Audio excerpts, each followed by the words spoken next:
welcome back, and we are in the first game between Toshinori Yagi eSports versus Skill Difference. And well, for the first game, it looks pretty spicy already. We got Bandicoot on the Mundo, we saw last week how it went out. We got, well, Montes on the scaling picks and Cassidy and stuff. Elvin has taken the Kaiser, so big... Well, wearing the carry pants in this game. Sure we are, yeah. And Kaisa with Braum work really well together, and they can be really strong lane against Valhalla and Krazeria here. And we see Skarner in the jungle, so big potential, and we can see Rapper6 picking Lucian to counter Kassadin. So this is again a matchup specific pick, which he wouldn't pick otherwise, right? Well, at the start, I'm gonna give it this way. Rapper6 has been like AD carry main for like 4 years. Oh, I see, yeah. I think you've probably casted his games a while back. Yeah, sure. I remember but those. now he has taken the mid role. At start, he played like AD carries in mid lane. Yeah. Now this is one of the few that you can actually still play. Yeah, Lucian mid lane is viable for sure, and yeah, Rapper6 was a solid AD carry, so Lucian should be very familiar to him.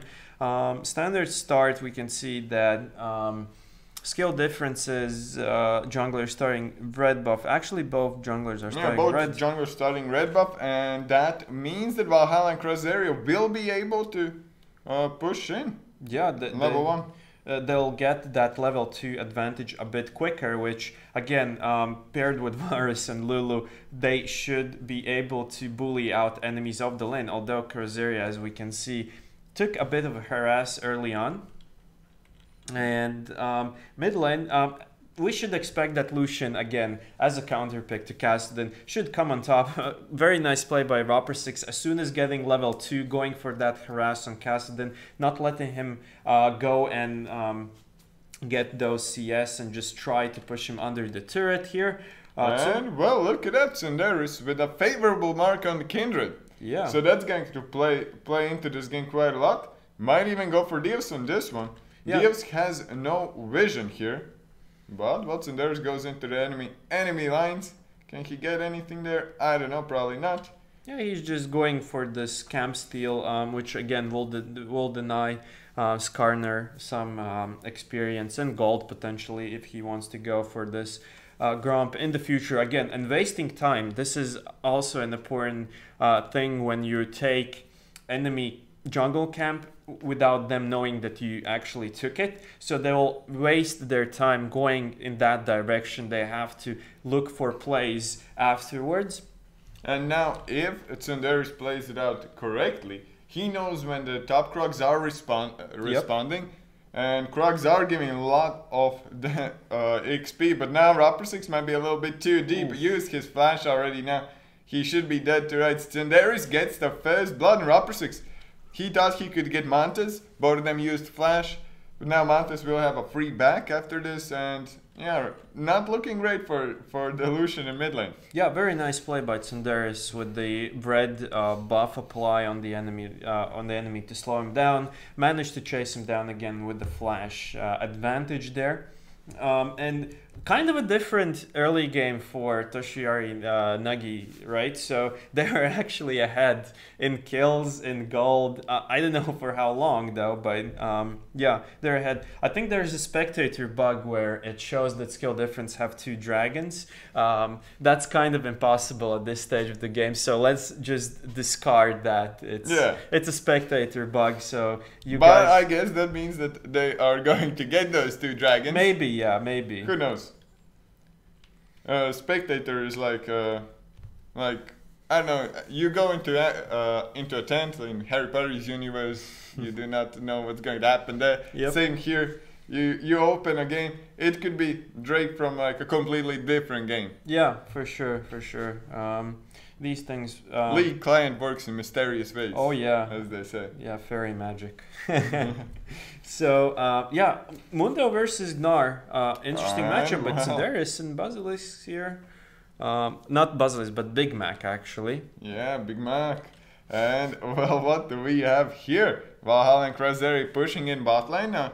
Elvenes and Terrenium will have to take the beating for a little bit before they can actually fight back. Till then, it's going to be ego crushing, I would say, as it usually is on bot lanes versus, well, when you get a tank versus caster and especially enhancer support. Yep, for sure. Yeah, and Valhalla and Corsaria have a really nice synergy, I would say, here to just poke enemies under their turrets. Luckily, Kaise has a Braum that can block some of the damage coming in there, but obviously not all of it. So they will be backing off. So now they'll skill difference bot lane. We'll try to push it under the turret, the wave, I mean. And there's a caddy. Potentially, Toshinori Yagi will lose that one caddy in the bot lane, which in the early game could make an impact. Oh no, actually Tsunderis will secure it for the team, so that's fine here.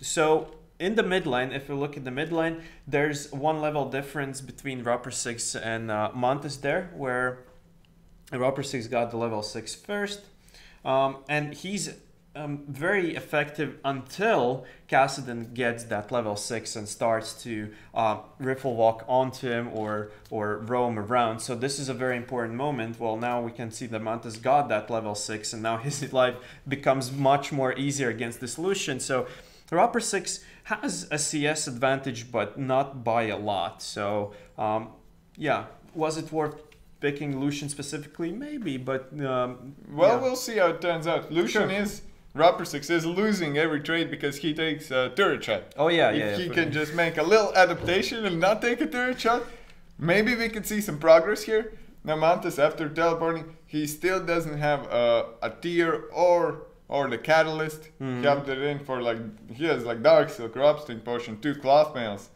and a pink ward. Yeah. But that is nothing that will help you scale in this game. Yeah, scale or kill, or something. Of course, Lucian is a counter, but only till you get some items. Now, in this case, he won't get those items. He's not opting to do that. Yeah, so basically, as you mentioned, Rapper 6 kind of forced the enemy Kassadin to kind of go into defensive build, which will delay his actual core items by quite a bit now, right? So we are almost 8 minutes in, he doesn't even have a tier. Nice burst there. Well, Rapper 6 taking a lot of damage, and even a lot of damage back. He hit every killing shot, so that is crazy. Pretty huge. At the start, it seemed like it was a losing trade. He goes in with 40% HP, puts down Ignite, what you gonna do there? But then completely turning around my expectations. Now, Dios is bot lane for some reason. They got Tsunderis in bot lane, probably a TP, well, 100% TP. And they might go for the first turret here if they're able to get it. Now, red buff for Valhalla, he has to be careful with turret aggro as well. Because otherwise, they can just lose a little bit too much in this He's just tanking the turret at the moment, so yeah, he's And what we have here, Bandicoot on the Mundo. I've seen this somewhere before. Yep. Now, Big Mac will be trying to get away from him. The cleaver misses, so... It's fine. Okay, they get away. He establishes his dominance in the top side of the map there. Yeah, interesting stuff happening in the bot lane as well. This game is really close so far. Not a lot of kills going on. Obviously, Toshinori Yagi are playing really safe. There's some bot again, but this time, Dios doesn't have a teleport, so can they do something? They go all in onto Valhalla, one more hit will stun him. The wild growth goes through. Elvenas gets the first kill, and so there's going to take the second one. And can they actually... They cannot get the turret, I think. The turret is full HP. They will attempt to doing it, but no, they figure it out themselves. Yeah, it's worth to go back, get item advantage, or at least get the same items on the same item level as the enemy bot lane here. But very solid plays from Tsunderis here. Being very proactive on the map and helping his team. As we can see, Big Mac is stealing enemy's blue buff here, which again is because he saw the enemy jungler in the bot lane, so he feels safe to do so righteously here. Even Rapper 6 kind of went his way. If by any chance Kassadin would have roamed, and we all know that Kassadin roams really, really quickly, so Rapperswijk being, again, proactive here. But yeah, solid plays. Again, 2-kill lead now, and small gold lead, but nonetheless. And well, Rapperswijk goes in, but Tsundere's right behind him. Now, can Rapperswijk turn this around? He cannot. The missing HP damage is a little bit too much from Tsundere's, and now Tsundere's only one stack somehow. But maybe that's why Big Mac is trying to get away from him at all times. Yeah. And well, bot lane, turret super low, the chain of corruption misses.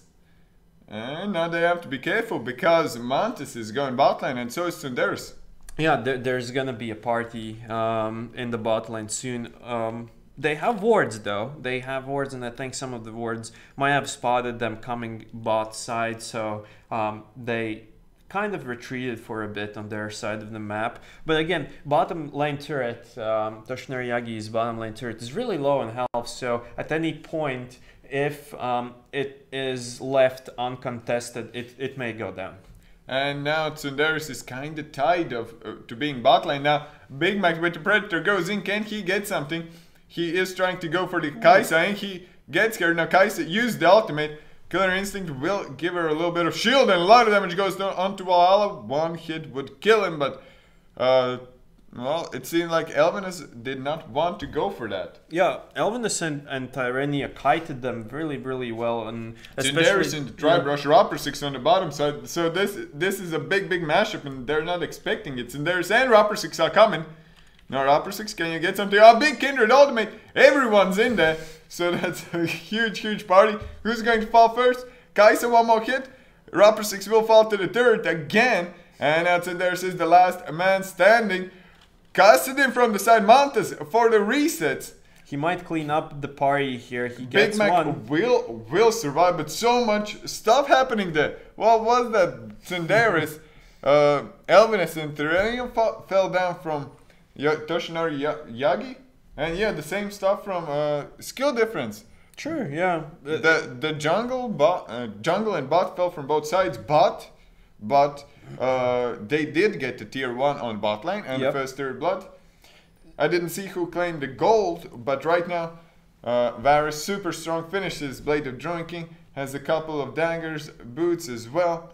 And now Dios will be able to pretty much 1v2 the bot lane because Nar is one of the best champions to do it. Yeah, for sure. And despite them going for an equal trade, 3-for-3 again, skill difference get the turret there, so they get a bit of an advantage. But again, Toshinori Yagi are like solidly holding on to this game. They are playing really, really well so far. So yeah.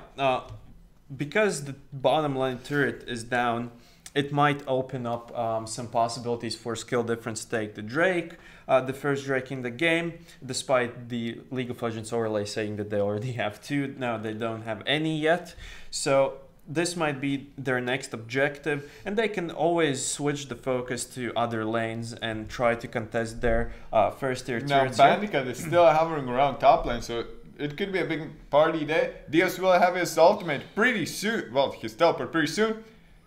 Braum used ult, Crusader flashed out of it, and at the end it's just wasted time for Mundo. Yeah, for sure. And I feel like Tyrania kind of overforced the situation, right? So he really tried to engage, but even if he landed his ultimate, there were no teammates around to follow up with damage there. So yeah, kind of forced situation here, but again, they're at least trying to be super proactive in this game, which again, kudos to them, and they're doing really, really well so far. We can see skill difference sieging top lane here. They might actually try to go for a tower dive because Big Mac is there as well as Skarner. It's pretty simple to pick someone off from the turret and bring them closer to your team here. But Tsundere's, I think he actually reads the situation. So if Big Mac would appear, Tsundere's wouldn't be too far away to join the battle here. So again, Big Mac has flash just in case he can just flash ultimate just like that. And Crusader gets the kill, teleport comes down from Dios, I don't know why.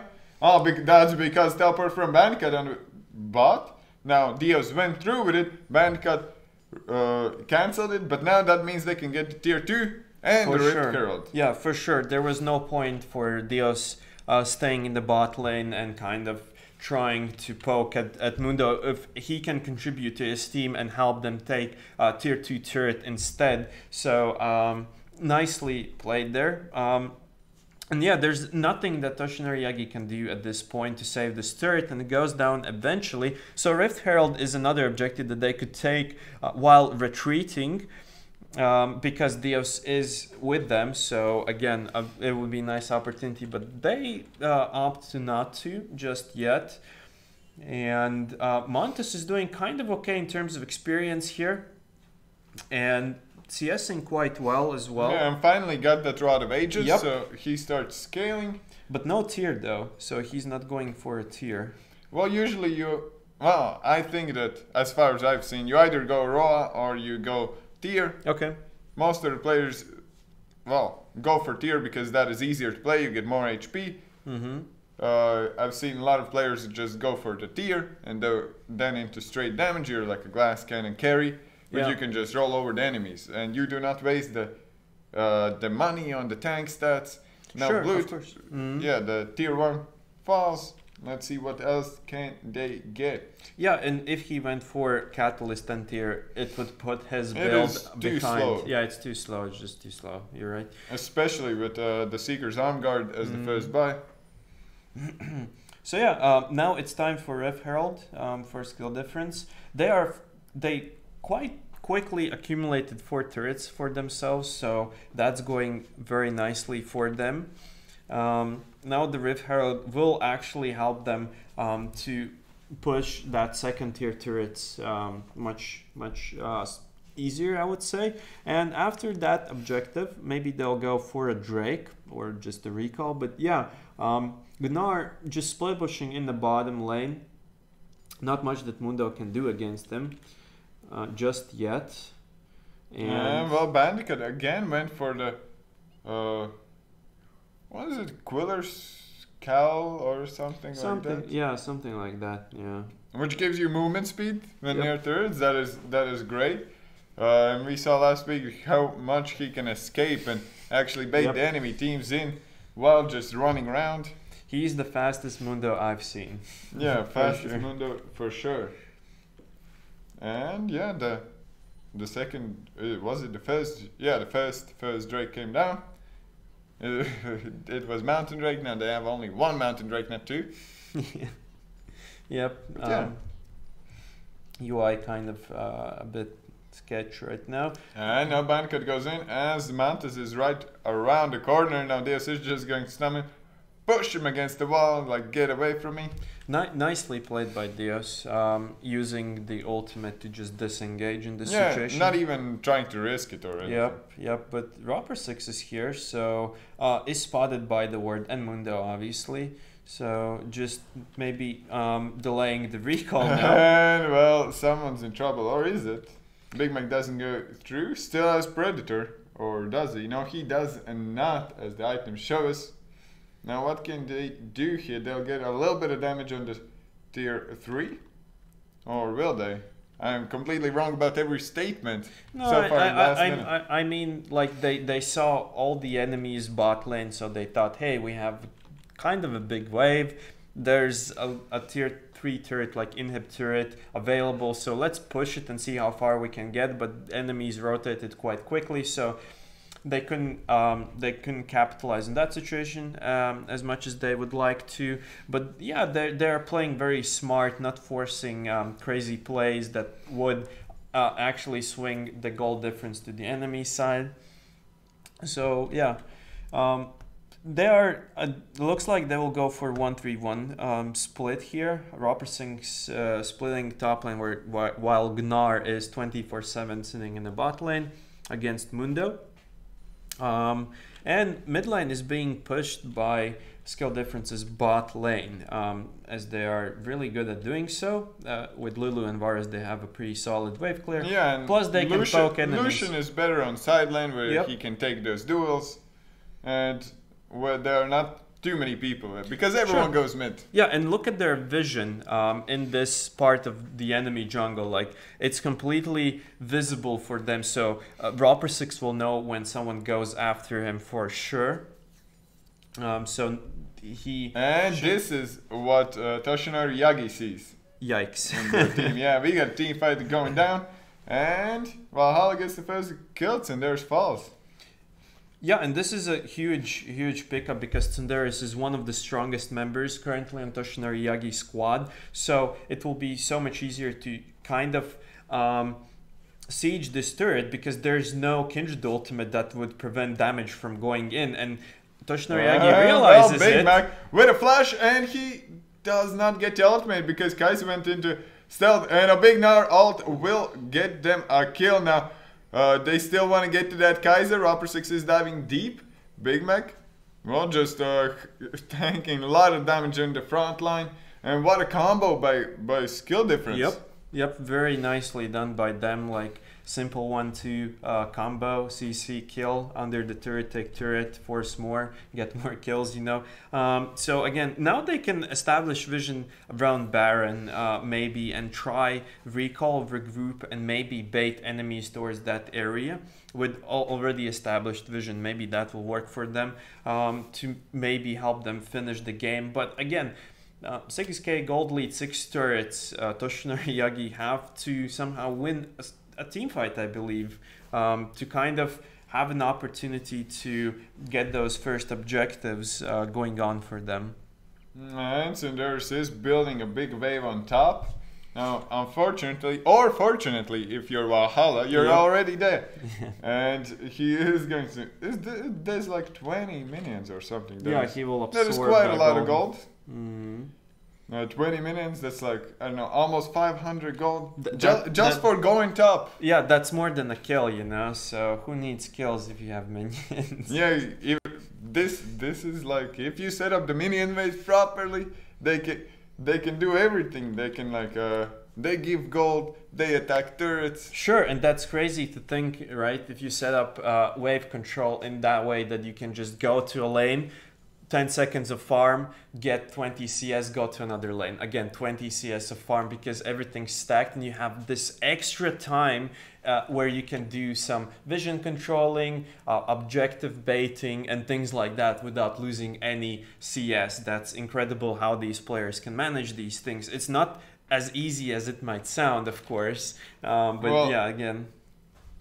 To answer how they can manage that, they can't, but they're trying, they're learning from teams like all around the world who are doing it correctly, and every week we see some better and better results coming down. Yeah, for sure, the CS numbers and all around the game styles kind of adapt, become I would say like they become less bloodthirsty and more like tactical. They try to bait enemies into the bush and actually Tyrania goes down. Tyrania getting baited in. Well, he had to go in for the vision. Sure, of course. Because if you look at it, you cannot see any. They are one pink word on the bottom side of the map. Yeah, they don't know if the enemies are doing Baron or not, but now they obviously know that they are. So not much that they can do there.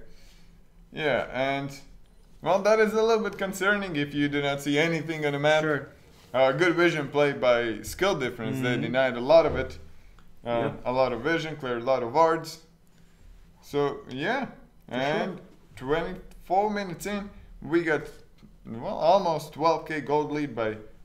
No, it's not 12k, it's 7k. It's 7k, but still, it's kind of getting there, you know, like getting in uncontrollable region where you just won't be able to win fights just based on your damage output versus the enemy output. So another Drake is up. So I don't know if it's worth even skill differences time currently to go and take the Dragon Ortiz. Yeah, they were nearby, so they'll take that Drake. Meanwhile, Roper 6 was pushing mid lane where there are super minions going on.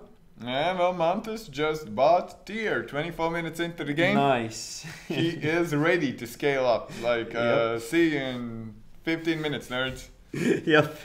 So he's kind of positive, I guess, that the game will prolong to 40 minutes or so. Yeah, he's like, well, every game I play Kassadin's like this one. Yeah, for sure. I usually win them. Yeah.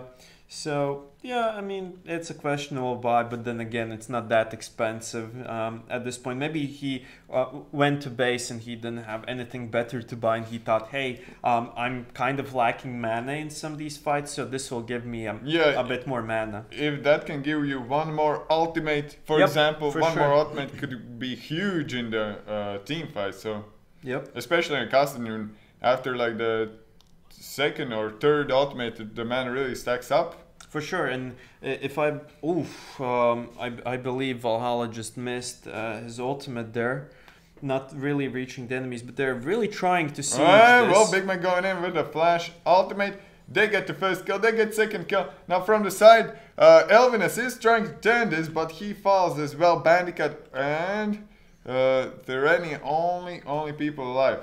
Yeah, the reason why I think Toshinori Yagi engaged in the bot lane, they saw that the Gnar is not with them. He was split pushing top. Well, they had to do something at that point, because otherwise, if you do nothing, you just straight up lose the game. So Toshinori Yagi tried to go for that fight. That did not succeed. But well, let's see if they can do better for game 2.